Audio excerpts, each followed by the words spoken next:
¿cuáles son los retos del gobierno en este último año? Vamos a continuación con este informe. El presidente Martín Vizcarra enfrenta su último año de gobierno con un nuevo gabinete liderado por Pedro Cateriano en el marco de la lucha contra la pandemia por la COVID-19. Estos cambios se dan, según el analista político Jeffrey Radzinski, con la finalidad de enfrentar de una manera más eficaz la pandemia. En hacer estas modificaciones, en cambiar los perfiles de Ceballos a Cateriano, es una manera de decir, miren, estoy preparando mi equipo para el último año. Es evidente que nos ha ido mal en el manejo sanitario, tenemos una crisis económica, laboral muy grande y eso toca enfrentarlo de una manera más eficaz y pronta. Por eso es importante el trabajo articulado entre ministerios, con la finalidad de reactivar los sectores más golpeados por la COVID-19. Así lo manifiesta Alexandra Ames, jefa del Observatorio de Políticas Públicas de la Universidad del Pacífico. Puedan trabajar a la par para asegurar que este crecimiento económico, que va a empezar a ser lento, pueda rendir sus frutos, pero en donde nadie quede atrás. Ya hemos visto que hay un incremento de la pobreza considerable. Para el exministro de Trabajo y Promoción Social, Jorge González Izquierdo, se debe recuperar la confianza de los consumidores tras el impacto por el nuevo coronavirus. La gente está pesimista respecto al futuro inmediato del Perú. Entonces, lo primero que hay que hacer es tomar medidas para cambiar del pesimismo al optimismo, porque mientras si la gente siga pesimista, no va a gastar en consumo lo que debiera de gastar. Además, en el mes de abril se deben realizar las próximas elecciones presidenciales y garantizar el debido proceso democrático, tal y como señala el politólogo Martín Tanaka. Uno es asegurar, por supuesto, que hay un proceso electoral mínimamente ordenado que permita el cambio de gobierno. No es necesariamente fácil porque estamos en medio de la discusión de cambios en la reforma política, ¿no es cierto? Finalmente, la búsqueda del consenso con el Congreso de la República hará que todos los objetivos para la reactivación del país se consigan. Así lo manifiesta Alexandra Ames. Esperemos que este nuevo gabinete liderado por Cateriano pueda ser un gabinete más concertador, que fomente el diálogo entre el Congreso y el Ejecutivo, porque hoy más que nunca necesitamos estar unidos para trabajar en todas las reformas que se necesiten. Estos son los retos que debe afrontar Martín Vizcarra en su último año de gobierno y en la nueva normalidad.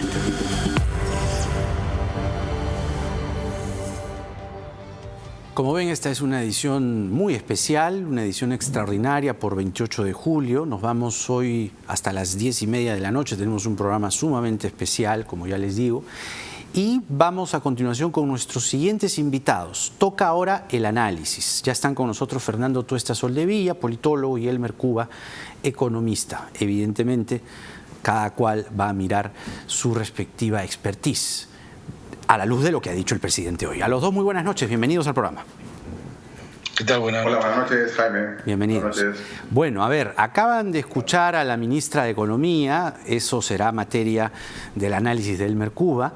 Pero yo quería comenzar, Fernando, con la convocatoria a todas las fuerzas políticas a construir un nuevo acuerdo, el Pacto Perú, que, por cierto, la ministra en la entrevista, en la parte final, ha señalado que los asuntos referidos a las políticas económicas también se van a llevar a este Pacto Perú, ¿no? La idea es generar una suerte de consenso, lineamientos básicos, políticas a largo plazo, cosas que toda la vida hemos soñado y que no sé si hoy serán posibles, no sé si la pandemia podrá sensibilizar a los políticos, no sé si este Pacto Perú, pacto patriótico como lo llama el presidente, sea algo distinto al Acuerdo Nacional o un Acuerdo Nacional 2.0.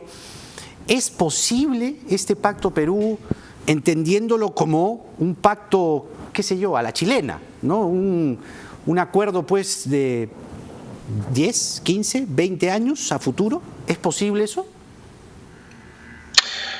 Bueno, es siempre importante y necesario propuestas como esta.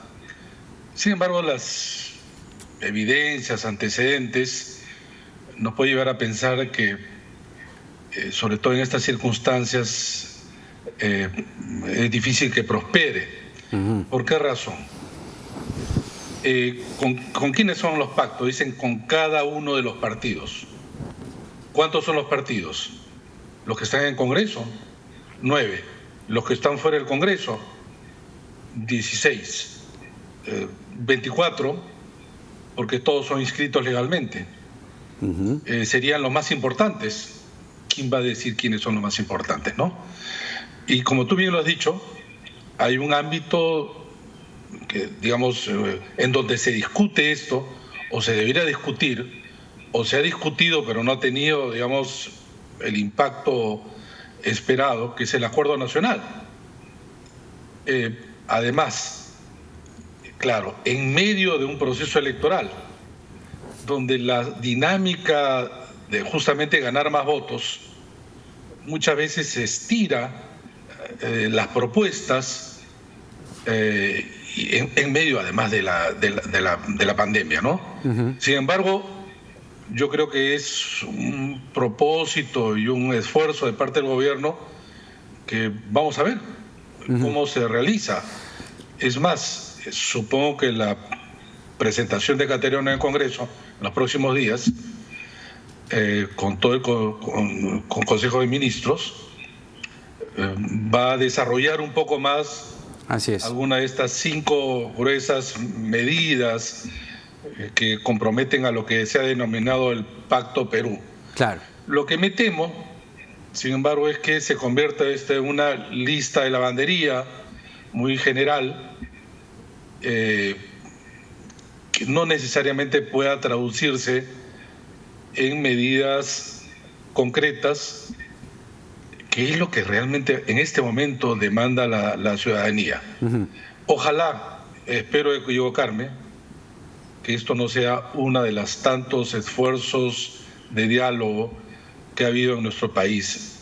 Así es. Pero en medio, repito, de un altísimo fraccionamiento, ¿no?, partidario. Así es. Ahora, Elmer Cuba, el anuncio quizá el más importante en materia de presupuesto, es decir, de política económica, tiene que ver el referido al de la salud, que el presidente califica como un presupuesto histórico, cerca de 20.000 millones de soles para este sector. Ahora, Semana Económica en las redes quiso un poco pincharle el globo al anuncio diciendo, o sincerando las cifras en realidad, ¿no?, que ya en el 2020 el presupuesto se ha extendido hasta 23.000 millones de soles aproximadamente, con lo cual no sería histórico. ¿Es un presupuesto viable en primer lugar? ¿Es un presupuesto, en segundo lugar, que se vaya a gastar? ¿Quién asegura que se gaste el 100%? Porque el problema que tenemos es que el presupuesto no se gasta el 100%. Es decir, el anuncio per se hace que sea una transformación o este rótulo de histórico a lo anunciado.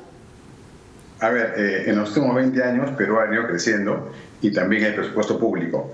Entonces, en esa métrica, cada año ha sido histórico. Si tú revisas lo que se gasta hoy día en salud, en educación, en justicia, en transporte, hacia atrás, cada año ha sido histórico. Entonces, eso no significa nada. Número uno. Número dos, es imposible que el sector público pueda digerir semejantes cifras. Esta cifra de 20.000 millones de soles es cerca de 3 puntos del producto, ¿no? Duplica la capacidad de gasto de ese ministerio. Entonces puede estar el dinero en la mesa, pero la ejecución no va a ser la misma. Entonces, si antes tú cumplías el presupuesto al 50%, ahora que es el doble, lo vas a cumplir al 25%, ¿no es cierto? Entonces, en verdad hay dinero y va a seguir seguramente en el presupuesto del 21, 22 y 23 va a estar en la mesa el dinero, pero la idea es aumentar la capacidad de ejecución. Por supuesto que el Perú tiene que gastar mucho más en salud, pero creo que su capacidad de digestión no es la misma, ¿no? Claro. Ahora, volviendo a los anuncios políticos, Fernando, se ha referido el presidente a que la inmunidad no sea impunidad, en clara alusión a la reforma política, que podemos llegar al bicentenario con candidatos probos y sin cuestionamientos, ¿no? Es, como repito, un mensaje claro a que se respete la reforma. ¿Cuánto, sin embargo, puede conseguir el gobierno, teniendo en cuenta lo que se avanza en la Comisión de Constitución, y si esto, lo que Vizcarra dice en el mensaje, ¿será evitable o no? Esto de inmunidad no es impunidad. Mira, Jaime, yo creo que el gobierno debió tomar posición sobre aspectos mucho más puntuales sobre la reforma política. En realidad ha sido generalidades que no llevaron a distinguir, para empezar, por ejemplo, la reforma de justicia con la reforma política, ¿no? En los párrafos del mensaje, allí se confunde. Pero además hay cosas que forman parte de una agenda fundamental. Eliminación del voto preferencial, que las elecciones internas de los partidos no sean como siempre se ha hecho. En tercer lugar, todo aquello que complementa los aspectos de financiamiento de los partidos. 4, es necesario dividir circunscripciones tan grandes como Lima por solamente nombrar 4. Claro. El tema de la inmunidad, siendo muy importante y que ha quizá concitado el interés público, no es un tema de emergencia en el cronograma electoral. Eso se puede incluso decidir un poco más tarde. El tema de los candidatos idóneos está bien, pero no es pues los puntos que merecen en este momento, dado el calendario, resolver. Claro. Y allí quizá, digamos, por el ánimo de no confrontar con el Congreso, no ha existido, creo, un discurso en esa parte con la firmeza que creo que se requiere. Claro. Hoy estamos al aire con un programa especial, ya vienen unos instantes Patricia Donaire, la ministra del MIDIS, y luego vamos a tener a 2 congresistas, a Gino Costa y a Leslie Lazo. Vamos hasta las 10:30 de la noche. Ahora, Elmer, los contratos gobierno a gobierno, creo que es otro asunto importante que se ha mencionado y se ha resaltado, referido a las líneas 3 y 4 del metro, la carretera central, 75 colegios, 44 centros médicos, 24 proyectos de saneamiento. Tal parece que esta modalidad de gobierno a gobierno será lo que nos permita ejecutar obra pública, ¿verdad? Sí, en verdad, ahí tengo un sabor agridulce, ¿no? Lo bueno es que efectivamente eso puede destrabar la inversión pública en importantes proyectos de infraestructura. Lo malo es reconocer realmente la incapacidad del Estado peruano en justamente ser el gestor de estas obras, ¿no? Que tenemos que acudir a un gobierno extranjero para que nos ayude con la gerencia de un proyecto. Y luego que ese proyecto se construya, se entrega pues al Estado peruano para su administración, para su mantenimiento, o a un tercero privado que puede ser una concesión por 20 o 30 años, en el caso de una carretera, por ejemplo. Pero el reconocimiento de la incapacidad de ir para adelante con esa obra de infraestructura es lo que me hace sentir un poco incómodo con ese mecanismo, siendo hoy día lo más práctico posible, ¿no? Claro. Ahora, para continuar con lo económico, Elmer, el presidente anuncia este segundo bono para los que recibieron el primero. Además, gracias al padrón de hogares, se han identificado 2,5 millones de hogares más. Dicen que será implementado entre agosto y octubre de este año. Vamos a ver, porque todavía no se termina de pagar el primero. Y además, 200 soles mensuales para niños en la orfandad, aquellos que pierdan a sus padres por la pandemia hasta que cumplan la mayoría de edad. Le preguntaba a la ministra, y quería preguntártelo a ti porque ella, digamos, está todavía viendo el presupuesto del próximo año. ¿Cómo vamos a cuadrar la caja después para ti? Sí, primero sobre este bono, ya que el gobierno efectivamente tiene las puertas abiertas y muestra voluntad de cambio cuando se equivoca, yo creo que es un error este segundo bono, porque ¿cuál es el objetivo del bono? El objetivo anterior era quédate en tu casa, es decir, te pago por 4 semanas de alimentos para que tú guardes la cuarentena y no te contagies. Ese segundo bono tuvo que haberse entregado en mayo, en junio, justamente para asegurar el éxito de la cuarentena, ¿no? Te pago 4 semanas más, ya te pagué 4 semanas, ahora te pago 4 semanas más de alimentos para que tú mantengas la cuarentena y no te contagies y nos des tiempo para mejorar la infraestructura de salud.